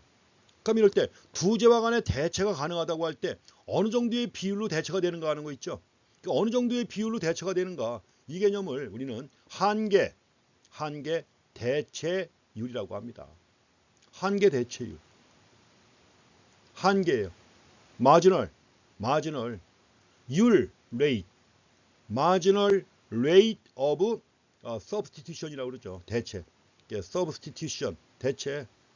가지고 marginal rate of substitution 해가지고 MRS라고 써요. MRS, 서브 XY. XY 두 제와 간의 한계 대체율이에요. 그래서 말씀드린 것처럼 자 지금 YJ 소비량을 줄입니다. YJ 소비량을 델타 Y만큼 줄였어요. YJ 소비량을 델타 Y만큼 줄였습니다. 대신 XJ 소비량을 델타 X만큼 늘렸단 말이에요. YJ 소비량은 델타 Y만큼 줄이고 마이너스 델타 Y. XJ 소비량은 델타 X만큼 늘렸는데 만족은 이전과 동일하다. 이랬을 때 그 두 제와 간의 대치되는 비율, 이걸 한계 대체율이라고 합니다. MRS XY. 그러니까 한계 대체율은 뭐냐? 델타 X분의 자 가로축 델타 X분의 세로축 마이너스 델타 Y예요. 이게 한계 대체율입니다. 그래서 X제 한 단위를 더 이용하는 대가로 포기하는 YJY 크기예요. 한계 대체율입니다. 그래서 이 한계 대체율이라고 하는 개념은 일단 이게 바로 앞에 성질 원과 관련된 거예요. 무차별 곡선이 우하향한다. 우하향한다는 말은 두 제와 간에 대체가 가능하다. 그럼 이때 두 제와 간에 어느 정도의 비율로 대체가 되는가 하는 것을 한계 대체율이라고 한다. 이게 바로 이제 앞에 슬라이드에 들어갈 내용입니다. 한계 대체율이다. 그래서 두 제와 간에 대체되는 비율. 그래서 MRS XY는 델타 X분의 델타 Y와 같다 하는 겁니다. 근데 이제 자 무차별 곡선이 원점에 대해 볼록하다고 하는 게 두 번째 성질이었죠. 무차별 곡선이 원점에 대해 볼록하다. 이 말은 경제학적으로 어떤 의미가 있는가? 이 말이 바로 이게 한계 대체율이 체감한다는 것입니다. 무차별 곡선이 원점에 대해 볼록하다는 것의 경제학적인 의미는 한계 대체율이 체감한다는 거예요. 이 한계 대체율이 뭐냐? 이걸 다시 얘기하면 요거는 한계 대체율 메모 하나 해놓으세요. 이게 바로 무차별 곡선의 기울기입니다. 한계 대체율이 바로 무차별 곡선의 기울기예요. 델타 X분의 델타 Y 기울기죠. 또 위에 그림에서 보세요. 위에 그림에서 보시면 이게 바로 기울기 아닙니까? 델타 X분의 델타 Y 곡선의 기울기죠. 이렇게 표시를 합니다. 물론 이 경우에도 극한값을 취하게 되면 어느 한 점에서 접선의 기울기가 되겠죠. 한 점에서 접선의 기울기. 자 이것도 지금 한계입니다. 개념이 한계 마지널 알게 되겠죠. 마지널 뭐예요? 토탈의 접선의 기울기 이겁니다. 마지널 미분값이니까. 이래가지고 자 무차별 곡선이 원점에 대해 볼록하다는 말은 곧 한계 대체율이 체감한다. 그 한계 대체율이 체감하는 걸 어떻게 확인하는 게 제일 좋아요? 기울기가 어떻게 변화해 가는가 이거 갖고 알 수 있죠. 델타 X분의 델타 Y가 기울기인데 이걸 접선의 기울기로 파악을 하시면 기울기가 어떻게 변화돼 가는가 확인할 수 있습니다. 그림 하나 다시 한번 더 그리겠습니다. 여기다가 자 곡선이 이렇게 돼 있다. 원점에 대해 볼록한 곡선이에요. 원점에 대해 볼록하죠. 자 접선의 기울기를 따져봅니다. 접선의 기울기. 자 요 점에서 접선의 기울기 이랬습니다. 그 다음에 XJ 소비량을 늘려가지고 이 점에서 접선의 기울기예요. 이 점에서 접선의 기울기 따져보니까 어떻게 됩니까? 이렇죠. 어떻게 돼요? XJ 소비량을 늘려가니까 접선의 기울기가 어떻게 돼요? 점점 작아지죠. 접선의 기울기가 한계 대체율인데 기울기가 작아진다. 체감한다는 얘기죠. 그래서 무차별 곡선이 원점에 대해 볼록하다는 말은 곧 한계 대체율이 체감한다고 하는 것을 의미합니다. 한계 대체율이 체감한다. 이런 개념으로 파악하시면 되겠습니다.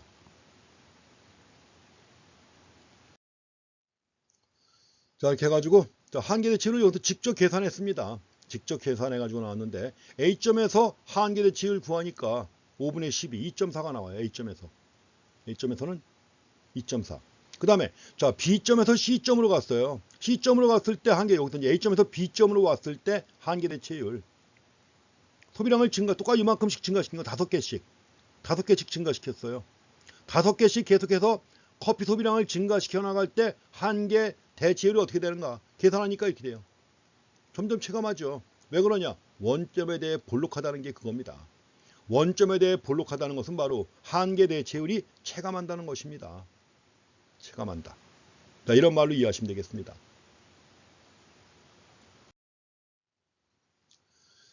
자 이렇게 해서 한계 대체율이 체감한다고 했는데 그 한계 대체율이 체감한다는 말을 다르게 해석하면 어떻게 설명할 수 있느냐.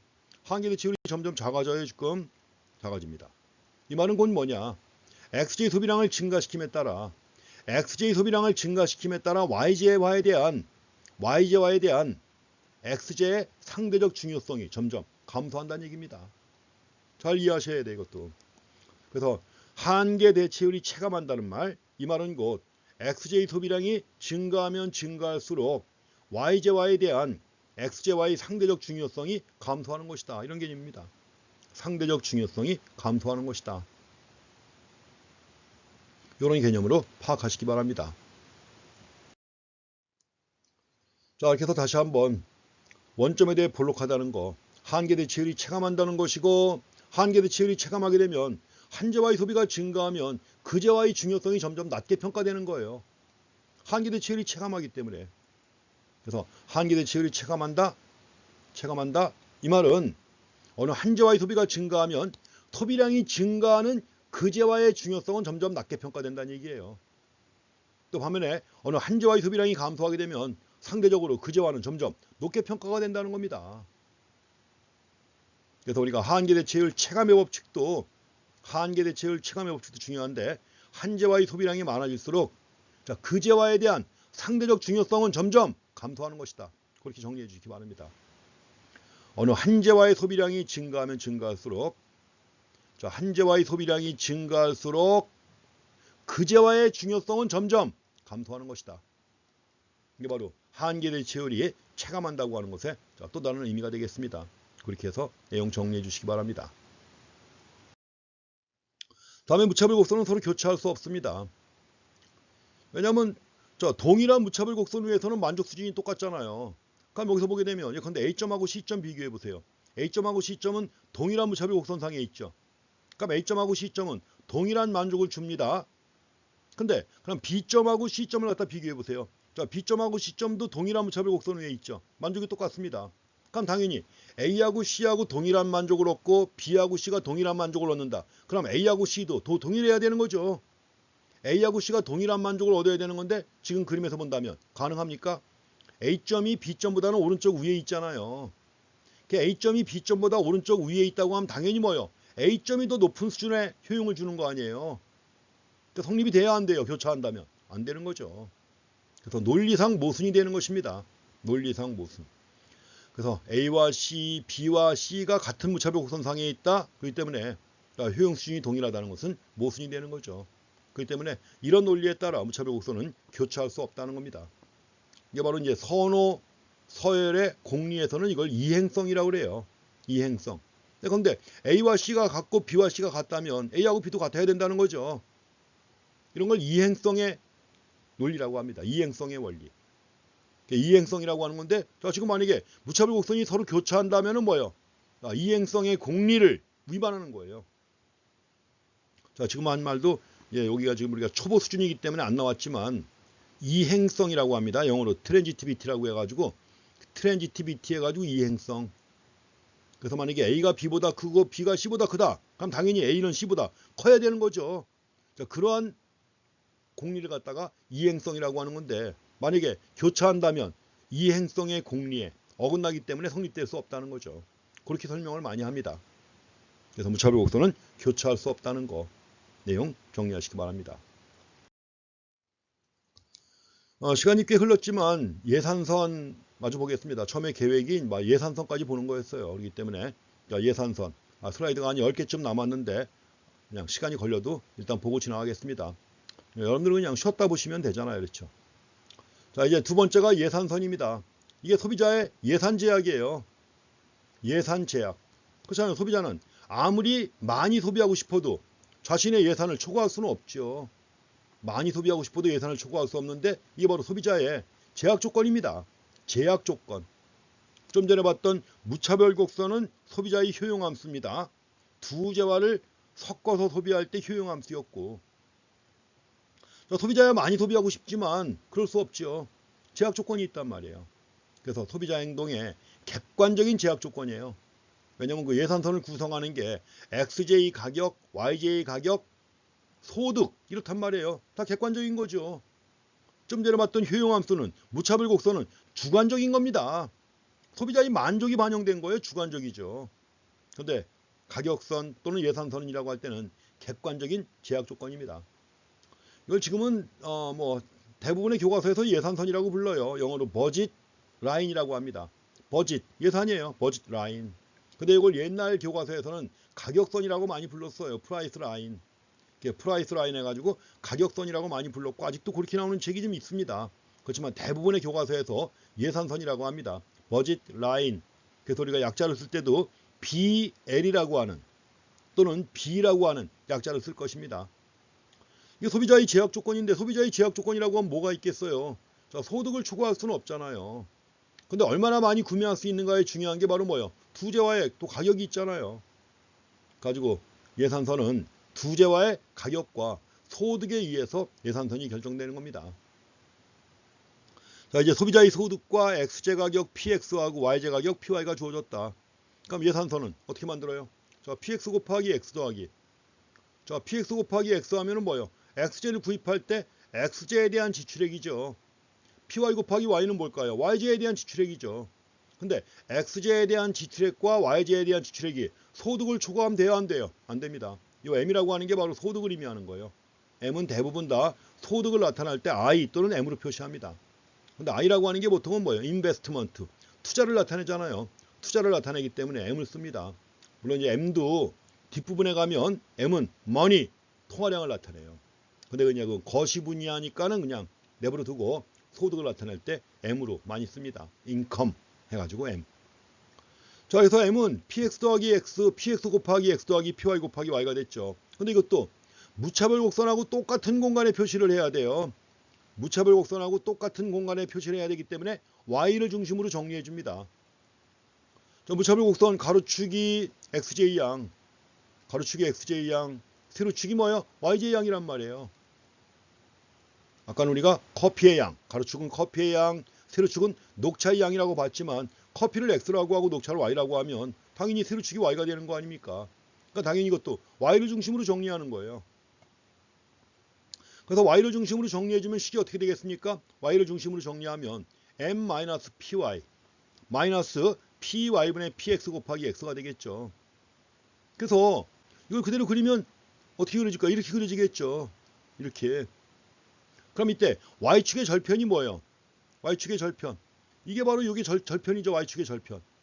뭡니까? PY분의 M이에요. 이게. PY분의 M. 이거는 뭐죠? 만약에 소득이 M만큼 주어졌을 때 주어진 소득으로 Y제만 구입하는 거예요. X제는 전혀 구입하지 않고. X제는 전혀 구입하지 않고. 왜냐면 X제 구입량이 제로 아니에요. X제는 전혀 구입하지 않고 Y제만 구입할 때 구입 가능한 Y제 양이죠. 그러니까 뭐예요? M 나누기 PY죠. 그 다음에 기울기가 나와 있습니다. 기울기는 뭐죠? 기울기는 마이너스 PY분의 PX입니다. 마이너스 PY분의 PX 두제와의 가격 비율이에요. 가격 비율 상대 가격 가지고 이제 마이너스입니다. 직선입니다. 예산선은 직선이에요. 직선이기 때문에 버짓 라인이라고 하는 겁니다. 버짓 라인. 그래서 Y를 중심으로 예산선의 식을 정리해 보면 Y는 PY분의 M 마이너스 PY분의 PX 곱하기 X다 하는 거. 요 기울기 잘 확인하시기 바랍니다. 기울기는 마이너스 PY분의 PX라고 하는 거 잘 확인하시고요. 자, 예산선도 이제 구체적인 수치를 가지고 확인하기 위해서 이렇게 해놨습니다. 수치를 가지고 따져요. 그래서 만약에 소득이 12만 원이고 커피 가격이 4,000원, 녹차 가격이 2,000원이다. 그럼 예산선이 어떻게 나오나요? M-PY. M은 12만 원 나누기 PY. PY가 뭐예요? 2,000원. 자, 12만 원 나누기 2,000원. 마이너스 PY분의 PX예요. 자, 기울기는 마이너스 PY분의 PX입니다. PY 2,000원분의 PX 4,000원. 2분의 4죠. 계산하게 되면 60-2X가 나옵니다. 좀 전에 그렸던 것처럼 뭐예요? 세로축의 절편이 60이고 기울기가 마이너스 2인 이런 직선이에요. 직선. 그래서 우리가 예산선이라고 할 때는 그렇게 정의합니다. 이거는 주어진 소득으로 구입할 수 있는 두 재와의 배합점을 연결한 선입니다. 예산선에 대한 정의예요. 주어진 소득으로 구입할 수 있는 두 재와의 배합점을 연결한 선이다 해가지고 정의합니다. 그래서 구입할 수 있는 점들이 다 지금 4개가 나와 있어요. 그래갖고 4개의 점을 다 연결하면 이게 바로 예산선이 되는 겁니다. 이렇게 해가지고 예산선이 주어졌다. 처음에 지금 주어진 예산선은 이게 60이죠. 세로축이 60이고 기울기는 2입니다. 2니까 여기가 30되는 지역이죠. 이렇게 해갖고 예산선이 나옵니다. 그럼 예산선 밖에 있는 영역은 현재 주어진 소득 가지고 도달할 수 없는 거죠. 자, 예산선의 밖에, 오른쪽 밖에 부분은 현재 주어진 소득 가지고는 구입할 수 없는 영역이에요. 반면에 왼쪽 영역은 구입할 수 있지만 주어진 소득을 다 쓰지 않는 거죠. 그래서 이제 일단 주어진 소득을 다 사용한다면 예산선상의 어느 한 점에서 선택을 해야 되는 겁니다. 예산선 밖의 부분은 현재 주어진 소득 가지고는 선택할 수 없는 거예요. 그래서 직선 AB가 바로 가격선 또는 예산선이다. 주어진 가격에서 일정한 소득으로 구입 가능한 살 수 있는 두 재와의 배합점들을 연결한 선이다. 살 수 있는 두 재와의 배합점들을 연결한 겁니다. 그래서 스루츠의 절편 나와 있는데 스루츠의 절편은 뭐예요? y제만 구입할 때 y제만 구입한다고 했을 때 구입 가능한 y제의 양이죠. 그래서 여기 녹차만 사는 경우 녹차만 살 때 구입할 수 있는 녹차의 양입니다. 그래서 OA는 녹차로 표시한 실질 소득이 되는 거죠. 반대로 그럼 이 점은 뭘까요? B점은 여기 있습니다. B점은 만약에 주어진 소득 가지고 X제만 구입한다고 했을 때 구입 가능한 X제의 양이 되는 거죠. 그래서 B점은 표시하지 않았지만 아까 식이 안 나왔죠. 만약에 B점을 식으로 표현한다고 하면 뭘까요? B점은 M 나누기 PX죠. X제만 구입한다고 했을 때 구입 가능한 X제의 양이니까 M 나누기 PX 해가지고 구할 수 있습니다.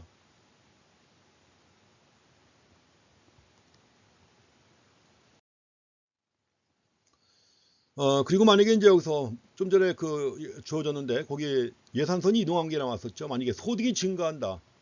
갑자기 더 많은 돈이 주어져요. 더 많은 돈이 주어지기는 당연히 뭐예요? 더 많이 구입할 수 있죠.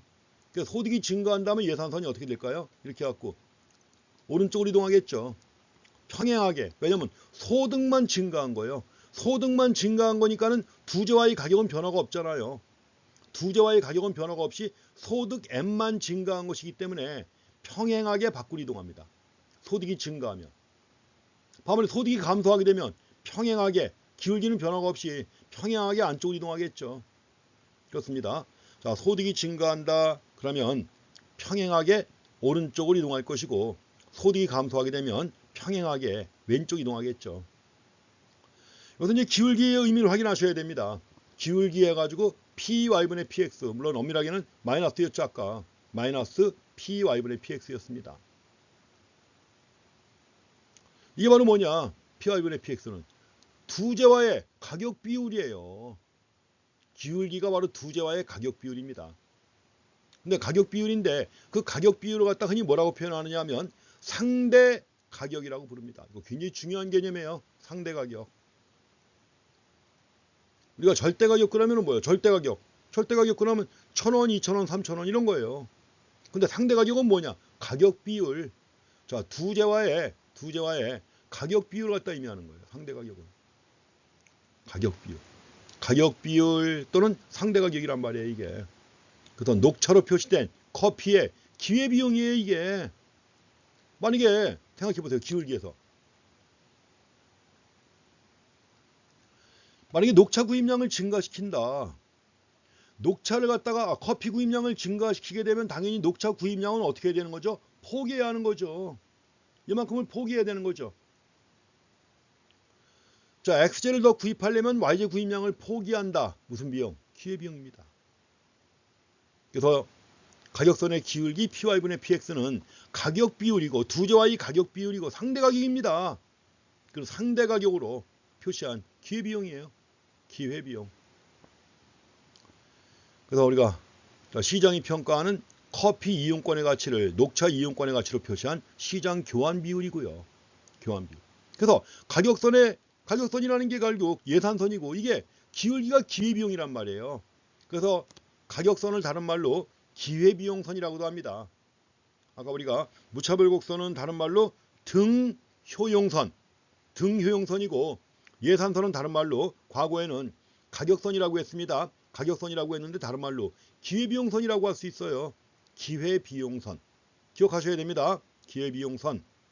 그리고 자, 기울기가 뭐다? 가격 비율이고 상대 가격이고 기회비용이고 이런 겁니다. 또 시장 교환 비율이고요.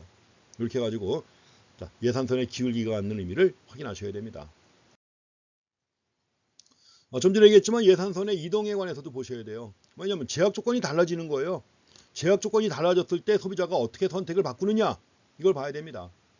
그래서 먼저 평행이동 나왔는데 평행이동은 어떨 때요? 기울기는 변화하지 않는 거죠. 기울기가 변화하지 않으니까 평행이동이죠. 그래서 두제와의 가격은 변화가 없이 소득이 감소한다 그러면 왼쪽으로 평행이동하겠죠. 만약에 소득이 증가한다 그러면 오른쪽으로 평행이동하는 것입니다.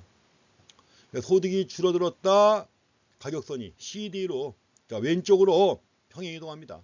기울기는 변화가 없습니다. 변화가 없고 소득이 만약에 증가한다 12만원에서 18만원 증가해서 더 많이 살 수 있잖아요. 전보다 오른쪽으로 이동하겠죠. 기울기는 당연히 변화가 없습니다.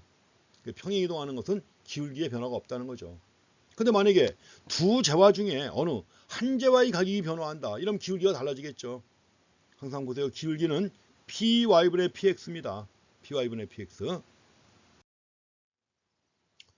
자, 이렇게 해서 소득이 증가하면 가격선은 오른쪽으로 평행 이동한다.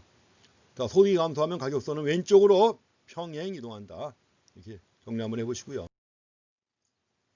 자, 이제 회전 이동의 경우입니다. 회전 이동의 경우. 근데 회전 이동하는 경우인데 가격이 두 재화의 가격이 같은 비율로 변화했어요. 이거 한번 보고 지나가세요. 가격의 비례적 변화입니다. 비례적 변화인데 만약에 두 재화의 가격이 모두 2배 상승했어요. 두 재화의 가격이 모두 2배가 상승했다. 어떤 효과죠? 소비자의 실질 소득이 자, 두 재화의 가격이 2배로 상승했다. 이 말은 곧 뭐죠? 실질 소득은 2분의 1로 감소한 거예요. 그래서 두 재화의 가격이 모두 2배로 상승했다. 그러면 실질 소득이 2분의 1로 감소한 겁니다. 2분의 1로 감소한 거니까 예산선은 뭐예요? 고스란히 평행이동해야죠. 기울기의 변화가 없어요. 비례적으로 변화했기 때문에. 같은 비율로 변화했기 때문에 기울기는 변화하지 않으면서 결국 실질 소득이 감소한 효과가 있는 거죠. 예산선이 어떻게? CD로 이동한다는 겁니다. 이것도 한번 확인해 주세요.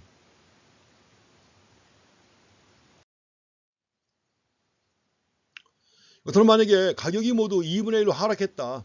가격이 모두 좀 전에는 2배였지만 2분의 1로 하락했다. 가격이 두 재화 모두 2분의 1로 하락했다고 하면 결국 뭐예요? 실질 소득은 2배가 증가한 거 아니에요. 실질 소득은 2배가 증가한 거나 마찬가지니까 예산선은 그대로 평행이동합니다. 여기서 이제 오른쪽으로 EF로 평행이동했죠. EF로 이동한다. 이것도 확인하셔야 돼요. 그래서 옛날에 그런 문제가 나온 적이 있습니다. 제가 아까 예산선 식으로 얘기했었죠. 다시 한번 머릿속에 떠올려 보세요. 식으로 얘기하면 M 나누기 PY 마이너스 PY분의 PX 곱하기 X입니다. 기억나시죠? 그럼 예전에 사법시험에 이런 문제가 나온 적이 있어요. 사법시험 경제학 시험에. 자, 소득도 2배가 증가했고 소비자의 소득도 2배가 증가했고 두 재화의 가격도 모두 2배가 증가했다. 이럴 때 예산선이 어떻게 변화할 것인가 하는 겁니다. 자, 소득이 2배가 증가했고 두 재화의 가격도 모두 2배가 증가했다. 그러면 예산선 Y는 M 나누기 PY M 2배 PY 2배 마이너스 PY분의 PX PY 2배 PX 2배 변화가 있어요? 없어요? 없죠. 그래서 소득과 두 재화의 가격이 모두 2배가 증가했다. 예산선은 어떻게 변화하느냐? 변화하지 않는다. 이해하시겠죠? 그런 문제가 사법시험에도 나오고 그랬습니다. 그래서 예산선의 이동과 관련해 가지고 이렇게 일단은 평행이동, 여기까지가 평행이동입니다. 뒤에서 두 재화 중에 어느 한 재화의 가격만 변화한다고 하면 이제 뭐예요? 기울기가 달라지겠죠. 기울기가 달라지니까 회전이동이 되는 겁니다. 이제. 자, 이렇게 해서 좀 전에 했던 얘기 다시 정리하는 겁니다. 제가 좀 전에 말씀드린 옛날에 사법시험에 나왔던 얘기 있죠? 이거 얘기하는 거예요, 지금. 비례적으로 상승한다. 왼쪽 평행이동. 비례적으로 하락하면 오른쪽 평행이동 해가지고 좀 전에 본 예를 한 번 더 정리하는 것입니다. 자, 이제 회전이동입니다. 가격이 또 나왔네요. 아직도 평행이동입니다. 아직도 이거예요. 평행이동. 그래서 좀 전에 봤던 비례적으로 변화한다. 같은 비율로 변화하는 거예요. 똑같은 얘기를 이렇게 뭐 반복해서 슬라이드를 만들었네요. 그래서 모든 재화 가격이 비례적으로 상승한다. 실질 소득이 감소한 거죠. 또 만약에 자, 소득과 재화의 가격이 동시에 같은 비율로 변화한다. 예산서는 변화가 있어요, 없어요? 없습니다. 그 두 번째 나온 얘기가 제가 말씀드린 것처럼 예전에 꽤 오래전에 사법시험이 있을 때, 특히 사법시험에 경제학이 있을 때, 그때 시험 문제 나왔던 얘기고, 그러다 보니까 여러 군데 뭐 공공기관이나 이런 데서도 이런 문제 잘 내요. 시험 문제 여러 번 나왔던 거니까 또 빼놓지 않고 한 번 더 또 마무리하고 정리하네요. 다음에 이제 상대가격이 변화합니다. 상대가격이 변화하면 어떻게 될까요? 기울기가 달라지죠, 당연히. PY분의 PX라고 하는 가격 비율이 바로 기울기고, 이게 바로 상대가격 아니에요. 그래서 상대가격이 변화하는 두 가지 경우, 하나는 자, 두 재화의 가격 모두 달라지는 거예요. 두 재화의 가격 변화 비율이 다른 경우도 있을 것이고, 또 어느 한 재화 가격만 변화하는 경우가 있겠죠. 그래서 어느 한 재화 가격만 변화할 때, 이럴 때 자, 어떻게 되는가 한번 되겠습니다. 지금 이런 경우에요. 예산선의 회전이동입니다. 이제 이런 경우는 뭐냐면, 만약에 YJ 가격은 변화가 없어요. A점이 뭐였죠? A점은 M 나누기 PY였죠. M 나누기 PY인데 M은 변화가 없고 PY도 변화가 없어요. PX만 변화한 경우입니다. 이건 M이나 PY는 변화가 없고 PX, XJ 가격만 변화한 경우예요. 그래서 만약에 XJ 가격이 하락했다. XJ 가격이 하락하면 구입 가능한 XJ 양이 어떻게 될까요? 증가하겠죠. 이렇게 이동합니다. 요 점은 변화가 없어요. 자, 세로축의 절편은 변화가 없습니다. 변화가 없는데 만약에 XJ 가격이 하락한다. 구입 가능한 XJ 양이 증가하니까 이렇게 해서 AJ로 달라지는 거죠. AJ. 만약에 XJ 가격이 상승했다. 그러면 구입 가능한 XJ 양이 어떻게 돼요? 감소하겠죠. 이런 식으로 변화하는 겁니다. 회전이동이에요. 그래서 두 재화의 가격 중에 어느 한 재화의 가격만 변화했다. 한 재화의 가격만 변화하는 경우에는 예산선이 회전 이동을 합니다. 물론 이런 경우에도 만약에 YJ 가격만, 지금 여기서 XJ 가격만 변화한 거 아니에요. 만약에 YJ 가격이 변화한다고 하면 예산선이 이런 식으로 움직이겠죠.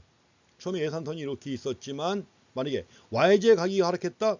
YJ 가격이 하락하면 어떻게 되는 거예요? 구입 가능한 YJ 양이 증가하는 거죠. 그래서 구입 가능한 YJ 양이 증가한다면 예산선은 이렇게 움직이겠죠. 이렇게 움직여요. 요 점은 똑같습니다. 물론 이렇게 움직이겠죠. 구입 가능한 YJ 양이 증가했다. 이렇게 움직일 것이고, 반면에 YJ 가격이, 자, XJ 가격은 변화가 없는데 YJ 가격이 만약에 상승했다. 그러면 구입 가능한 YJ 양이 어떻게 돼요? 감소하겠죠. 자, 구입 가능한 YJ 양이 감소하면 이런 식으로 움직이겠죠. 이런 식으로. 회전 이동입니다. 이렇게 해서. 자, 무조건 외울 게 아니라 잘 머릿속에서 판단해 보시면 자, 쉽게 아실 수 있는 그런 내용입니다. 그래서 일단 자, 예산선까지 보고, 이제 우리는 자, 무차별 곡선하고 예산선을 이용해 가지고 자, 소비자가 어떤 선택을 해야만 효용을 극대화하는지 그 내용을 파악해야 합니다. 소비자 선택과 관련된 내용, 또 그로부터 수요 곡선을 도출해야 되는 내용이 나오는데, 이 내용은 2교시에 이어서 하겠습니다. 자, 1교시 여기까지 하겠습니다. 자, 수고했습니다.